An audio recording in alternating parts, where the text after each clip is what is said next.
Ada dua ilmu emas yang semua orang wajib tahu. Yang pertama, emas adalah simpanan jangka panjang, sekurang-kurangnya 2 tahun dan ke atas. Yang kedua, simpanan emas tiada dividen dan tiada pendapatan.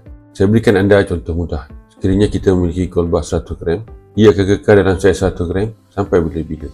Ia tidak akan bertambah gram secara tiba-tiba. Berbeza dengan simpanan anda di ASB, tabung haji ataupun fixed deposit. Anda simpan RM1,000 dalam awal tahun, hujung tahun duit anda akan bertambah dari RM1,000 kepada RM1,050 dengan kadar dividen 5% setahun. Keuntungan emas pula adalah berdasarkan daripada kenaikan harga emas semata-mata, iaitu beli harga rendah dan jual harga tinggi. Bermakna jika gold bar 100 gram anda beli dengan harga RM32,300 pada tahun 2023, sekarang jika anda jual, anda akan dapat sekitar RM46,000.